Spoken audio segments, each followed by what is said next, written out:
Today we are going to talk about the law of cosines, which is another formula, just like the law of sines was a formula. And what this does is if you are given three sides and an angle, you can use your law of cosines. And remember, law of sines was two sides and two angles. That's what's going to help you determine which one to use. Now today we use mostly just the law of cosines, so we're not going to have to worry about it too much. But in the future, you're going to have to decide which one to use. Now this is our formulas for the law of cosines. On your reference sheet, they will list it as the third formula. The important piece you have to remember is lowercase letters are your sides, capitals are your angles. Now for this bottom formula, the important piece is that the angle that you're looking for or that you are given is across from the side that you are given or looking for. B and C can be interchanged in the formula. Let's look at our first example. In triangle ABC, we have the given information. It says in the wording that side angle A is 45 degrees, but in the picture it's 40. We are going to use the picture, not the words. We want to find side A to the nearest integer. Well, if we look at this problem, it talks about three sides and an angle, so we will use law of cosines. The side I'm trying to find is across from 40 degrees. So when I set this up, since I'm looking for a side, that's what's going to go by itself on the formula, a squared. And then it's your other two sides squared added up. Minus 2 times those two sides times cosine of the angle, which again we're using 40. You can type the whole right-hand side in your calculator right now. Make sure your calculator's in degrees. Okay, you're going to get a big answer. And I'm not going to usually write this second line, but in this case I will. You should be getting around 176.2987. You're going to keep everything in your calculator because that's what a squared equals.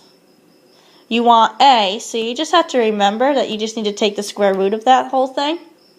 Rounding to the nearest integer, you get a equals 13.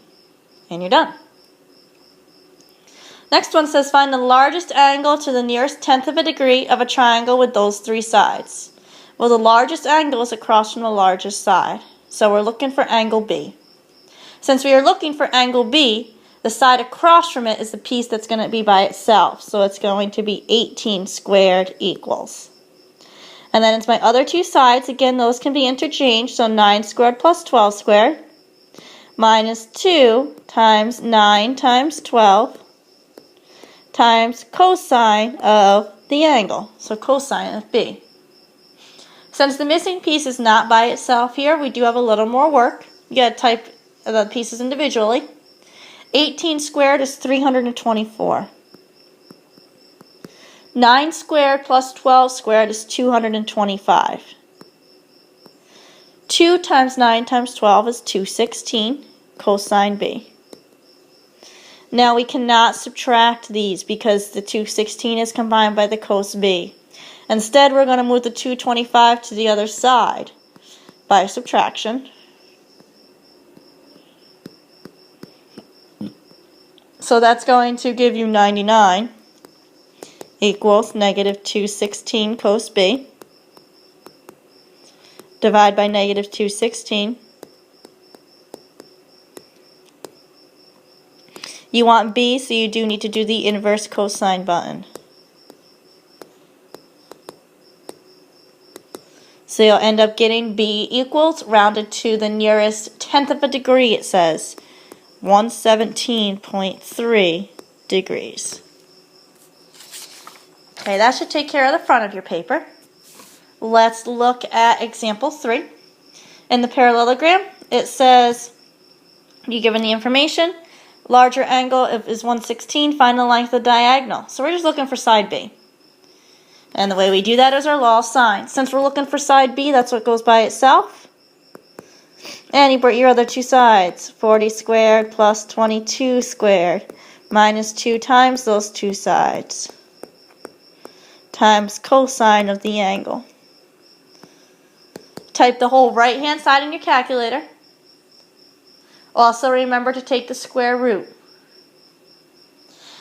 It has to be to the nearest integer, so the nearest integer is to the nearest whole number, and you will get 53 centimeters. Let's draw the picture for the next one. You guys will finish that on your own, though. We have triangle ABC. Given A is 62.5. B is 44.7. C is 133.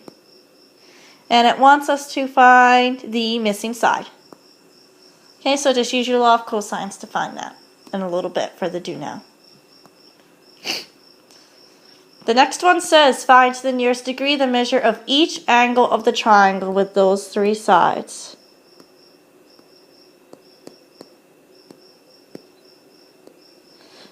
Right, it doesn't matter which angle we find first. I chose to find this angle on my notes, so let's find that one.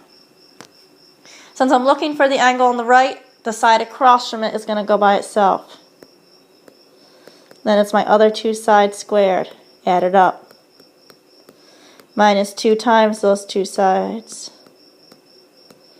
Cosine of the angle, I'll call it x. Missing piece is not by itself, so let's do this in pieces. 32 squared is 1024. 40 squared plus 38 squared is 3044. 2 times 38 times 40 is 3040. Cosine x. Subtract 3044 to bring it over to the other side. You'll end up getting negative 2020 is equal to negative 3040 cos x. Divide by negative 3040.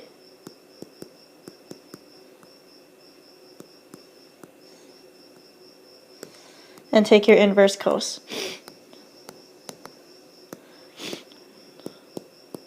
Carefully type it in, please. You should get x is equal to nearest degree, whole number, 48.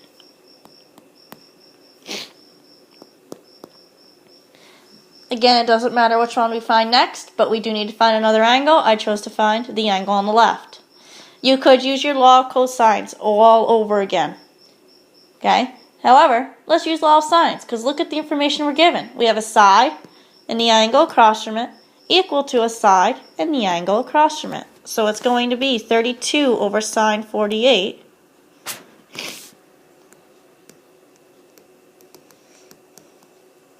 is equal to 40, and I'll call it sine y. Cross multiply.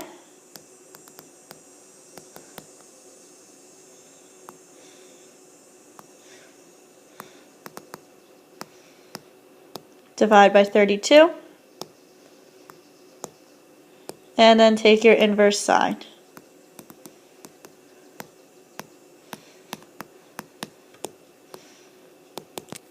You end up getting y equals 68 degrees.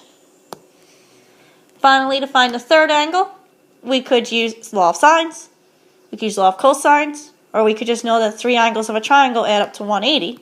So, what I could do is just take 180 degrees and subtract off the 48 and 68 to give me 64 degrees. I'll call it Z. So those are my 3 angles. This type of problem comes up over and over again. We will get used to doing those. You do your law of cosines to find the first angle, law of sines to find the second angle, and then you use the fact that the triangle angles add up to 180 to find the third angle. I will do the setup for these next 2 and you will finish them. 2 sailboats leave a dock. At the same time, sail on a course that form an angle of 112 degrees with each other. One sailboat sails at 10 knots, the other sails at 12. How many miles are the boats apart after 2 hours? And it says a nautical mile is equal to knots times time. So I'm going to take the 10 knots of the one and multiply by 2 to know that the distance here is 20. I'm going to take the 12 knots of the other and also multiply by 2 hours to know that the other side is 24. You guys have the setup. Use your law of cosines to find x. And the one on the bottom here, a walking trail is in a triangle. The lengths of the three paths are 2,500, 2,000, and 1,800. Determine to the nearest degree the measure of the greatest angle. The greatest angle is across from the greatest side. So that's that angle right there. Those will be pretty large numbers to deal with. However, you should get something in the 80s when you're done as an angle. Okay, so you could complete those problems now.